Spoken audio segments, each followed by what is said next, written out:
Well, hello again, YouTube. It's Petey, and today it's a video that I've wanted to make for a long time. It's a sensitive topic when you're dealing with something like mental illness.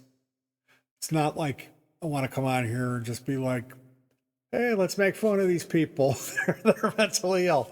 But this is a story about a Chicago music store, and I went in there once. I could not believe it. The smell, for one, I smelled it outside in the parking lot. I could smell it. And it was this man's BO. His BO was so bad. And dogs, wild dogs, they had these dogs that like attack dogs in there that were like wild dogs that they fed. And I think there was cats in there too. And his wife, his wife, they were a little older. He didn't have a real lot of clothes on. I remember she was like creeping around like spying on me. And he was super paranoid. Like he thought everybody was a spy. So the story about, and like he never wanted to sell you anything. He would quiz you and then he would blow up and yell and scream at you and throw you out of his store. Or we're gonna get to some fine examples of what went on at Snukst Music. Like I said, I went in there once and I made a phone call. Another time on the phone, I called. I was looking for something called the Oberheim drummer. Another time, I was looking for a Boss RPS 10, the reverse pitch shifter. The drummer was a little hardware sequencer. It was like $110 list price. You can get it for like 80, and it had MIDI jacks on it. You could plug a keyboard into it and play drum tracks, and this would record it. And then you could play that out to a computer or a drum machine or sound module. So as a home recordist, this was something I thought I could really use it before I had a computer to do MIDI. And I did. I used this to make my first uh, home recording CD of original music. So I'm looking for this thing, and I ended up, I went in there and I could not believe it. It was like stuff stacked up to the ceilings and the guitars everywhere and like all like old like 1976 SG with the price tag on it. He had a Gibson that was shaped like the United States, and I know they only make like a couple of those a year, and he had one in there, all like 335s and hollow bodies. Like this guy, he knew about good guitars. He really did. But I think he had a severe alcohol problem. And then what they call an unclean spirit in the Bible, because the smell in there, and we're going to be going over that with the dogs urinating on the guitars. And so I'm like, I'm thinking like, there's no way this guy's going to have this. But then I'm looking and like, he's got so much inventory. I'm like, maybe he does. So he's like, "What do you want?" And I'm said, "Well, it's this thing. It's called the Oberheim." Oberheim. And I'm like, "Yeah, it's called the drummer." Drummer. What do you want? What is it? Why don't you just get a drum? What are you doing? He's just sampling. Get out of here. And he had a handgun and he was like pop the thing like he was gonna, I'm like coming at me. He didn't have a lot of clothes on, and he was brandishing weapons, and he smelled, and he was coming at me. He had a big Billy Goat beard, and his wife was like spying, and like it was so bizarre. I tried to stick up for myself. I said, well, there was a full page ad in this month's Electronic Musician magazine. Electronic musician. Let me tell you something. I opened this store up in 1961. I deal with you two. I deal with Cool and the Gang. And like that was when he said Cool and the Gang. Because this was like 1993, and I don't think Cool and the Gang had an album out since maybe 1971 or whatever. I just couldn't. I'm like, this guy is certifiably, he's just nuts. And you two, Cool. So I had retold the story to my younger brother, and he loved that bit about Cool in the Gang. So this is hopefully, Bjorn, you're watching this. There's a lot of other people in Chicago that have snuckest stories. I called over there again, and I got his wife on the like it rang and rang and rang and rang. I think I called a couple times. I had a list of music stores. I was calling every music store in the tri-state area looking for a Boss RPS 10, the reverse pitch shifter. So backwards box in like 93. Again, I'm looking for this weird gear, and I'm like one of four guitar players in the nation that knows about this thing. Reeves Gabrels, Adrian Ballou, and Rob Fetters, and then me. So I call over there, call again, and finally it's like, hello. And it's Florence, it's his wife. So I'm like, I need this thing, and I mean, can you order it, or can you have one in the back? Or, I really need this thing. And she's like checking some things or whatever. She was trying to figure something out. It's taking a while. And then I'm like, is he on the line? So I'm hearing this breathing. So then she comes back, and then he's like, he comes on the phone, and he's like, what are you two-timing me? And he's like, they're having this big argument. He's accusing her of cheating with me. Like I was like her beau, and I was calling there to like make time with his old gal. And I mean, she was like, they were old, and like they smelled like cat, like dog ear. Like these people were, they were some sick people. And for him to think like anybody else would be going after her, I don't know. It was just like, I think everybody that, a lot of people that called around that period of time probably got the same treatment. I don't think it was just me. But that was just like to show you how unbelievably bizarre it was calling there and having him accusing her that I was two timing. Like, so more recently, I took a guitar over to Hidden Music. John, I bought my first bass guitar from John 40 years ago. He's still in there. And so I reconnected with John, and this was like the first time I really felt like I walked away feeling like we were friends.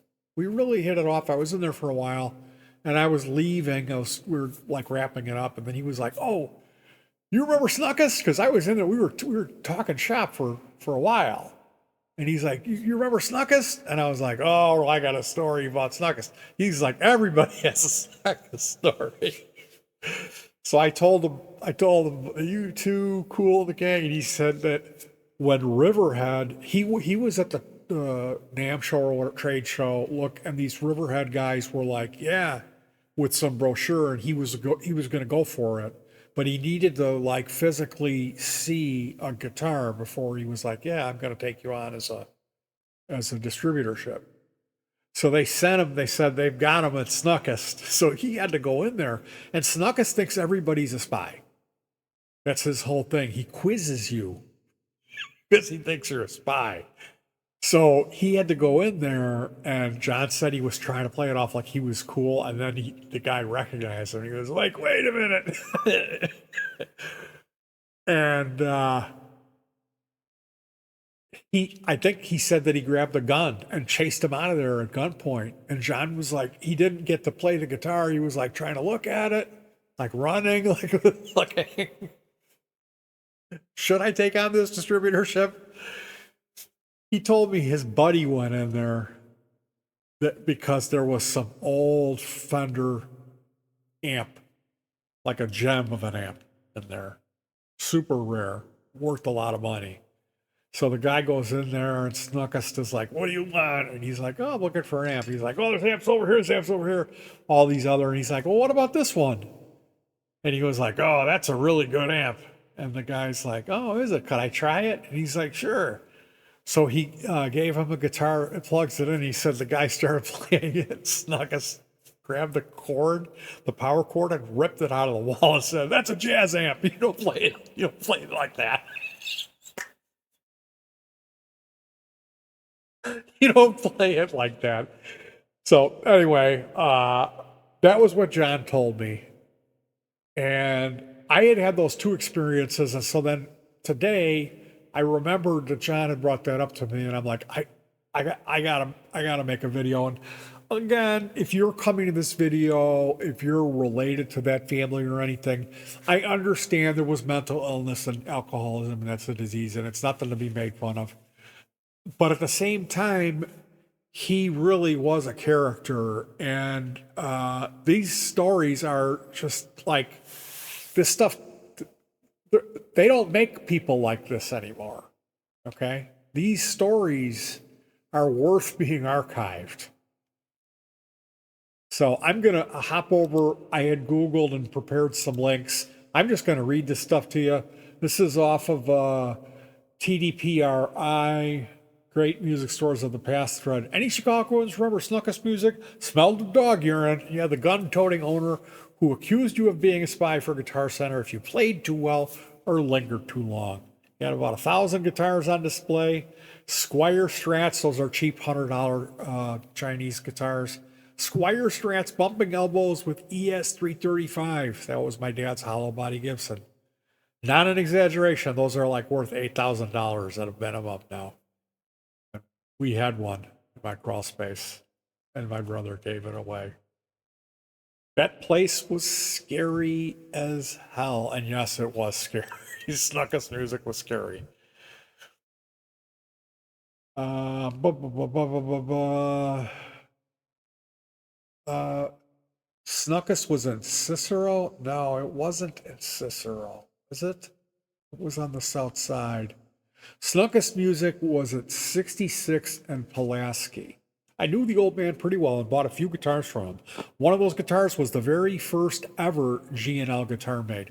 Now, when Leo Fender sold the Fender Corporation to CBS, he started this, George and Leo. George was the other guy that ran the shop in Fender's California guitar factory. So this was like the main guys at Fender opened this little G&L business and made Fender guitars under the name of G&L, and they're unbelievably great guitars. So this dude got one of the very first ever G&Ls from Snukst, a late 1980. And Snukst, he used to put up signs, Fender sale, and then you go in there and he would try to sell you a G&L, which I get it. And he was way ahead of his time on that. And that's not to say that Snukst didn't know what he was talking about. He did. F100 hardtail in candy apple red, which was personally signed by Leo Fender himself. Very rare. More than 95% of the first F100 guitars had a tremolo system, a whammy bar. Anyway, the stinky old guy liked me for some reason, and his wife and his mean old dog did too. I actually bought another 2 guitars from him along the way, which was rare because he didn't always sell a lot of them. When the old timer finally sold the place and retired, he sold the store and everything in it to a guy named Leo Lopez. I made friends with Leo because I'm a copper who worked at the 8th District all the time. So I stopped in there from time to time and helped Leo go through some of the old guitars that were crammed throughout the front area and the literally thousands of guitars that were in the huge back rooms of that place. Let me tell you, that place was packed and a huge fire hazard. I cannot tell you how it was like the aisles, you could barely fit down the aisles. The stuff was stacked up to the ceiling, and there were guitars everywhere up in the ceiling and the rafters, everywhere, every available space. And there was wild dogs running around, and they were all mean. If you get too close to the counter, argh, you know? And then the dogs urinating on the guitars was... Eventually, they started... to combat that, they were strapping Kotex pads on the dogs. So this guy said he loved Japanese guitars when he was in high school. In the 90s, he used to use them to learn open tuning slide guitar stuff. One was a K Japanese guitar and the other a Supro. Bought them from a crazy music shop called Snukst Music in Chicago for next to nothing. The owner called them boat anchors, and they were treated that way too. So he had these Japanese, which like He was like, let's give me a sawbuck and I'll give you two of them, Snuckest. Hated them because they were Japanese. We called we called it skunks. Dog urine smell. The owner, Snuckest, was a guitar Nazi.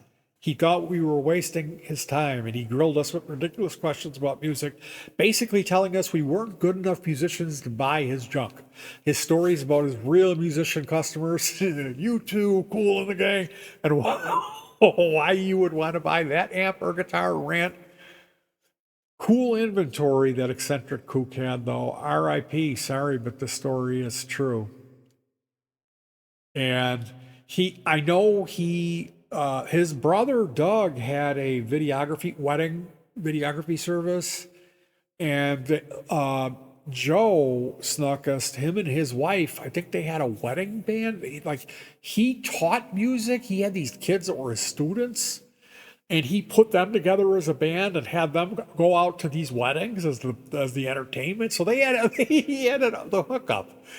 And we're going to find out about him teaching music. Snuckest.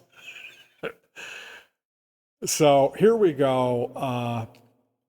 I had been playing for a few years after this is talkbass.com. The wedding band split up. I hated the court boat anchor I owned. I had some cash. After discovering G&L in '88 here in Chicago, you had to order from a dealer or pray someone had them in stock. When they did have them, they jacked up the price for immediate delivery convenience. None at Guitar Center, no Sam Ashton, and only small stores close to home. Snukst Music, 66 in Flasky. He wasn't a G&L dealer per se, but he had some in stock. I knew he was nuts from my band days, but it was close to home and I could get my hands on some to try. He had a L2000 and SB2 fretless. I went over with my wife. I played both of these basses. Both had jazz sides and necks. Said up front that I hadn't played any. I just wanted to try them. I had played a double for orchestra, so the SB2 really entranced me. First electric fretless I ever played. While I didn't intend to get it, I couldn't put it down. Drool. I bought some strings and some picks. My missus picked up a music book as we prepared to leave. Mr. Snuckest, think Captain Lou Albano. They used to call him the Billy Goat. He had a beard and he didn't like to wear clothing and he was packing heat and he was drinking.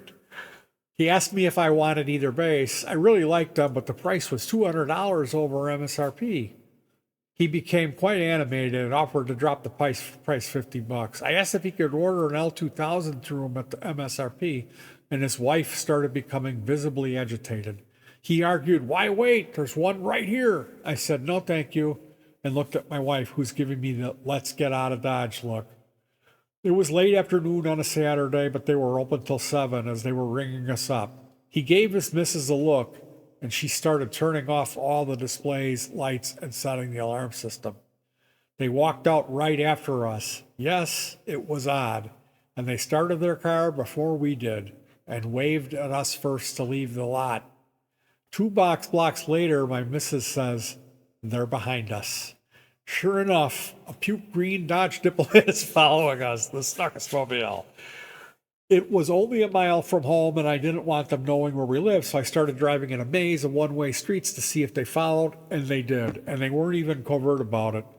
They were both sitting leaning faces to the windshield 50 feet off or less in back of us. I circled around to the street their shop was on. I pulled into the Huck Finn donut shop a block down from his shop because there were cop cars in the lot. They followed us into the lot, but I jumped out and stood at the back of my car with the police baton and started asking, maybe yelling at them, their windows were open, what their problem was.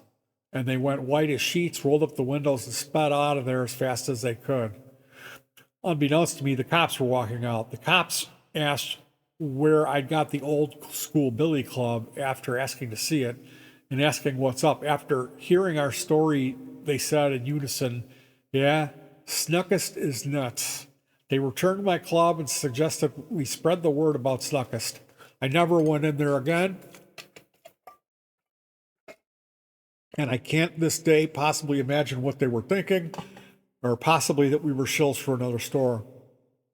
On our way home again, we passed the store again. All the lights were on and they were open again.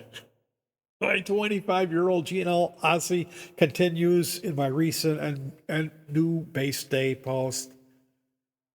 You'll never ask me for a story again. Oh, that's a great, great story. Uh, I was looking if anybody else had chimed in with additional Snuckest entertainment. The place called Snukst. Never actually a customer in there because the place is grimy, dusty hole in the wall. Guitars are packed on the floor and hanging, literally touching each other, with absolutely no room for two people to pass between the aisles, much less have room to take one down or sit and try it out. There must be at least 500 different kinds of guitars in the place, about 50-foot wide and 100-foot deep. Fill up any cavities remaining with amps, songbooks, miscellaneous, etc., except they have layers of dust and nicks galore on multi-dollar signs of gear. The owners at the counter seem to look at you like we are the ones who are crazy for wrinkling our noses up at the dump. I've been in there twice.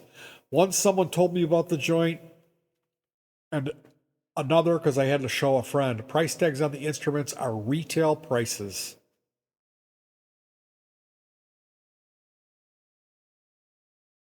Just seeing if there's any additional Snuckest love.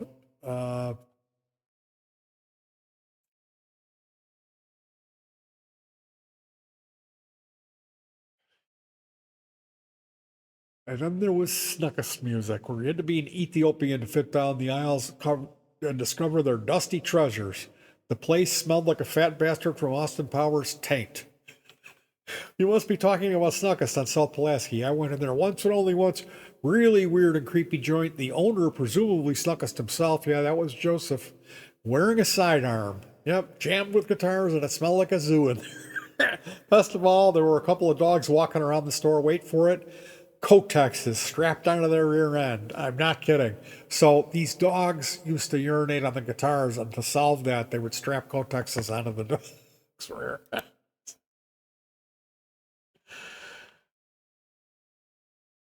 Does anyone remember a music store in Pulaski somewhere between Midway and Ford City called Snuckest? They had like 1,000,000 guitars on the floor and dogs laying around the place. Wild place. Doug Snuckest, he was his brother. Been in there several times. The owner was quite an eccentric guy. You had to keep your distance from him, though. His BO was overwhelming. I shall never forget how much of an a-hole that guy was when I called him to inquire about a recently stolen guitar back in the 90s. So disgusted that I never went in that place again. Eccentric is putting it lightly. He was definitely different. Been there many times, so many memories, but the BO smell and the cats are number one. Whenever I smell someone with bad BO, his face pops up in my mind. The Snuckest. Ooh boy.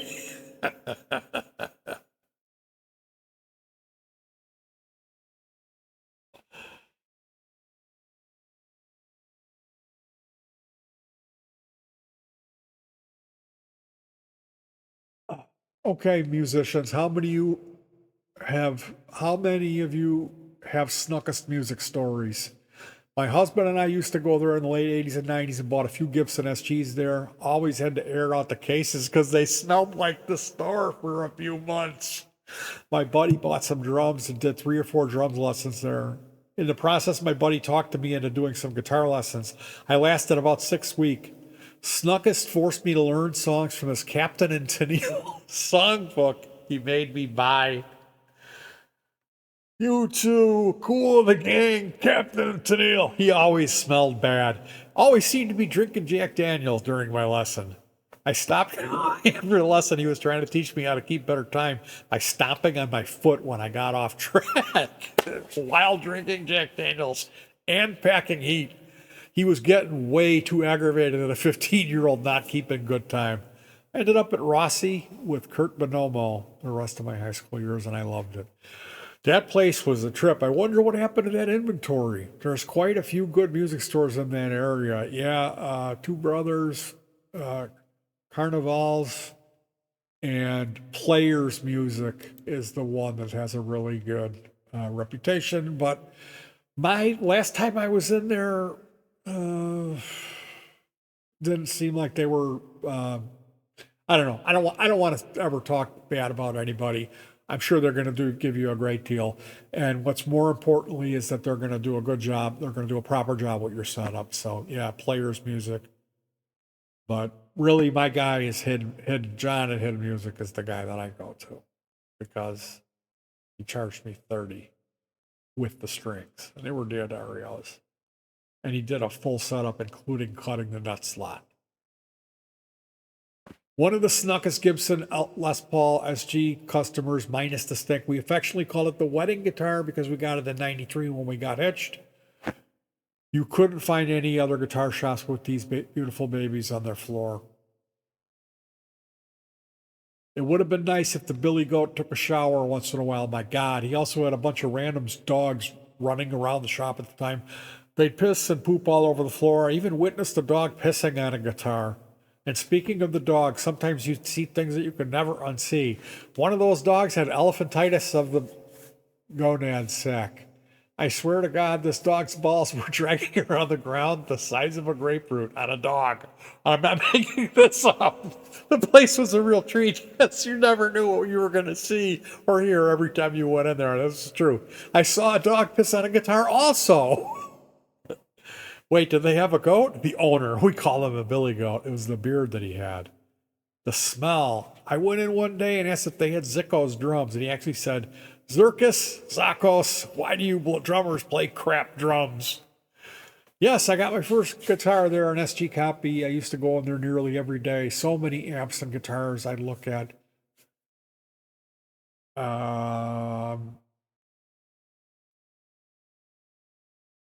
Never did make it in there. A friend went once and warned me off the place, not sure why. This guy is another fan of Guitar Shack and Crete and making music in Homewood and Music Crib in Oak Lawn.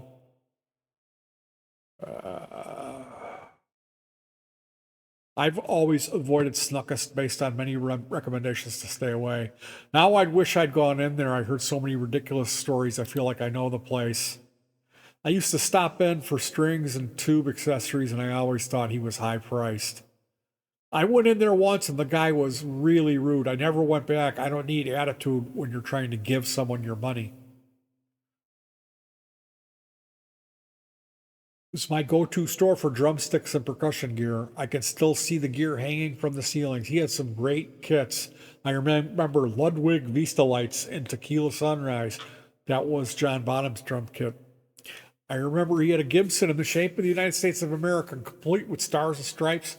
Saw a couple of guys in a Google group claiming that Snukst would advertise Fender sales and then badmouth Fenders and try to get them to buy G&L guitars instead. I just asked my husband about this, and he said G&L were the two guys that started Fender.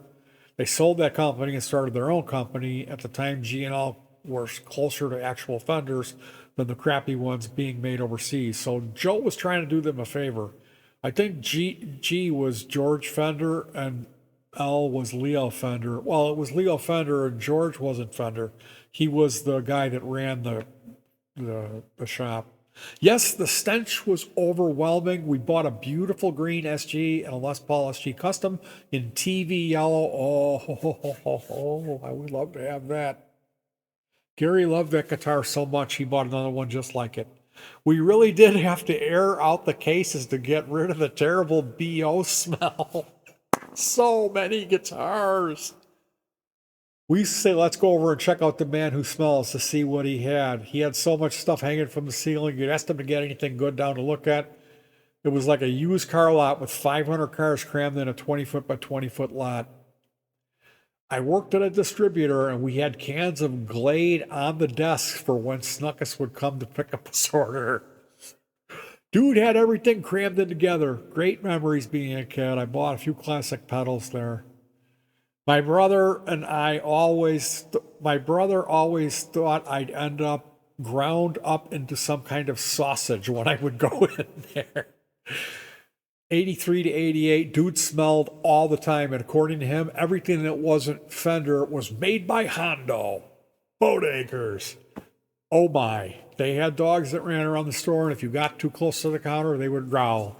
My brother and I both bought BC Rich guitars from there. I actually still have mine. They had guitars hung up on wooden dowel rods. My brother and I found one of the dowel rods that gave because of all the weight of the guitars on it.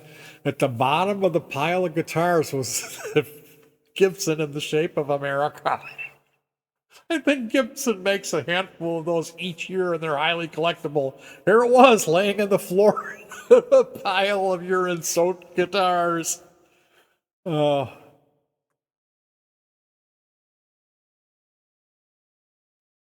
oh yeah. It smelled in there.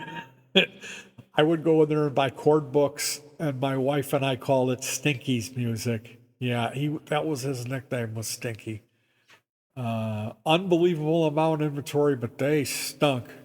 My wife signed, my mom signed me up for lessons there. I made it 3 lessons before I quit, and she begged me to go back in there, but I could not take the smell. I went in there looking for a particular bass pedal. They had it, but it was used, had dust all over it, and it smelled. He wanted list priced for it, so I left the store. I felt so dirty. The smelliest store on the south side, jam packed. The dude was a hoarder. We went there looking for a certain guitar, and he would not sell it to me because it still had the price tag from 1976 on it. My friend bought a harmonica and he had to throw it away because it smelled so bad. Why would you buy something you have to put on your mouth from Snukst? We went outside to have a smoke and he locked the door and turned off the lights. I bet he wanted to go check the current value of the guitar. He was smart enough to know that it was probably worth a lot more than what it was priced for in 76. If you had looked at it again the following week, I'm guessing the price would have doubled. Smelly Joe sold me my first new kit, a Thomas Silver 5-piece. I played in his wedding band for a while. There was more than one Snukst. The north side was on Irving Park Road next to Rudy's Schwinn Cyclery across from Irving Park Lanes.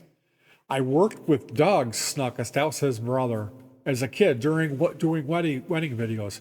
He changed the brand from Snukst to We Are Music, which also spilled over into We Are Video, and he and his wife's band, which was called, you guessed it, We Are. The store was packed with musical stuff from stem to stern. He was always willing to make a deal. Doug was a guitar teacher. Penny, his wife, taught piano. They lived in the apartment above, so there was a gig emergency in the area. Doug or Penny would be happy to accommodate. What a cool, crazy, fun couple they were. They also had a daughter. I wonder what she's doing these days. The daughter was involved in, she inherited that stuff, but there was like legal thing about it. Not exactly sure how that all panned out. I'm sure my wife could tell you, but we're going to save that detail for later. My husband said that they had a son. He said the location on Pulaski closed years ago. From what I read in the Google group, Joe Snukst had Alzheimer's in his later years. That's true. His wife died. He was placed in a nursing home where he finally died.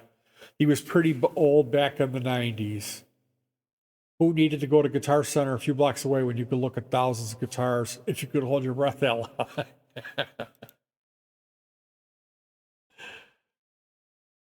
I don't know what the relation or correlation was, if any, other than their namesake. No, they were brothers.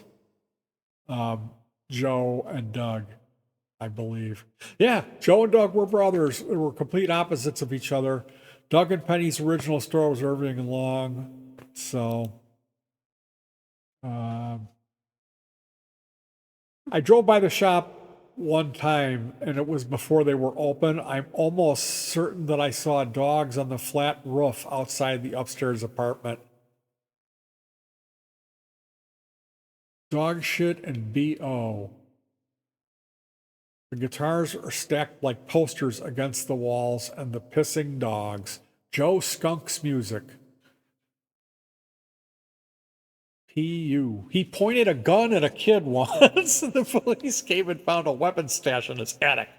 His parents were killed when the plane didn't make it to Midway Airport and crashed into the neighborhood, and he got a lot of money.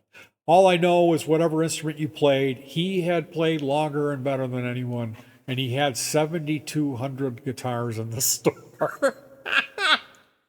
This guy and his wife had everything in that store. You name it, it was in there. After you spend 2 hours finding it while holding your nose, then he wouldn't wheel and deal at all. He charged top dollar for everything in there, and that's why he never sold anything. I have no idea what happened to them. He was a nice guy, but he stunk like hell. If he said he had 5,000 instruments in that place, it might be an understatement. Reminds me of some of those old guys you see on American Pickers. Blah, blah, blah, blah, blah. My strategy was keep pestering him to make a deal. Sometimes it took 3 to 4 or 5 trips in there, but eventually he'd bend. I bought a Jackson Flying V when I was 17 to replace my Arbor Flying V that took a spill and broke. It was a mid-'80s model. I wish I never sold it. I paid $450 for a USA-made Jackson. Yeah, you got a deal, buddy. I bought 3 guitars from him, but it was like pulling teeth from an alligator. God, the odor in that place. You cannot imagine it. Like when I say it smelled, there's levels of smell. And this was like, you really won't run into an odor like this intense in your life. You really won't. That place stunk like a sack full of assholes. That place was one of a kind. Old man carried a pistol on him, and you couldn't breathe from the BO in the dog press. His inventory was way overpriced. I always used to think, what a shame.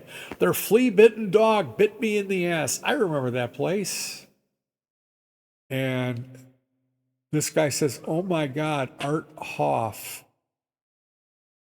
Now, is he of relation to Bad Brad Hoff? I wonder. So I think we're going to wrap this one up, you guys. I hope you enjoyed spending this time with me talking about Snukst music. Again, it's never fun to point and laugh at people that have mental illness or an unclean spirit. If you're faced with something like this, you need to do the right thing to get these people some help. Ultimately, this was a different time, and they don't make them like they used to anymore. You know, what really got me about it was the Cool and the Gang and U2 thing. Like I could not believe. I was like, this guy's completely out of his mind. Like, how can this store exist? It is how he treats everybody. But then when I called back and he started accusing me of two-timing with his old lady, because she was no chicken dinner. It wasn't a prize. You know what I mean? And I was, probably 24, 25 years old at the time, a young guy,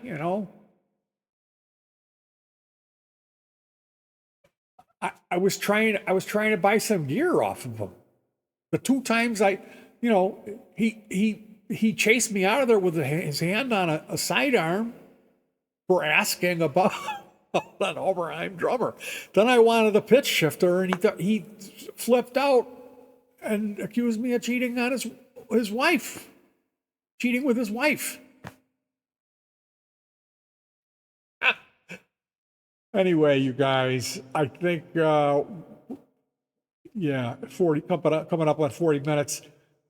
Anyway, those stories about Snukst again. I don't want to come off like somebody who thinks it's okay to point and laugh at the kid who has diagnosed with ADHD. I'm not that type of person. Okay, it's just this was so unbelievable. Like, I never ran into anything incredible like when you went in there, the amount of like excellent guitars and amps and all the stuff that he had in there, it was unreal. Like literally, it was an unbelievable fire hazard. He had so much stuff. And then to have him like completely flipping out on you and screaming at you that you didn't know what you were talking about, like, get out of here, like how did they, obviously he was loaded, he had enough money that he, didn't have to worry about anything. So You know what? And like, I suppose if that happened to me at that age, I'd buy a guitar store and just fill it up with gear and just tell everybody, go pound sand, just get out of here. Just get a bunch of dogs with elephant balls and keep buying guitars. Don't sell, you only sell about acres. So it's a pretty good plan, I guess, really. Anyway, you guys, I got to try to end this gracefully where I don't look like a horrible person for making this video. That's not what I do here. I don't make videos that tear people apart and tell stories about them. So this was a one-time deal. I got this out of my system, and we're going to go back to regular programming here, where I try to be a more respectful human being. So again, if you know someone that's suffering from issues, mental illness, addiction, oftentimes this stuff goes hand in hand, and we need to do the best that we can. Like I've been working on my own list, and I've whittled it down to I really don't have any major addictions to get rid of anymore. I'm done with all that stuff. And if I can do it, anybody can do it. So I guess I can say that with some authority, sitting up in my looking down. You people are bad, smelly alcoholics. That being said, the way that you institute change like that is with intent. You got to have thought, and you have to have a proper intention. You have to make the decision yourself that, yeah, you're going to quit. And once you make that decision, it's just a matter of instituting the actual change. It's like you put some thought behind it, some intent, a little bit of time and preparation, and then the right day will come and you'll know it. And you'll be able to step away from it, and you might even walk away unscathed. In my case, yes, I did implement psychedelics to get off of the alcohol. And that was a real intense one-time experience. And when I came back around the other end of it, it was horrible. But when I came back, I had lost the desire to drink. So it can be done. And with that little message of hope, I'm going to give you some advice. Try to stay warm. It's cold here in Chicago. And usually how I like to end these things is singing something corny, like hug your pets, because they're not going to be around forever, and neither are you. So make the best of it. Express some love to one of the little ones today. That's the most important thing. And peace.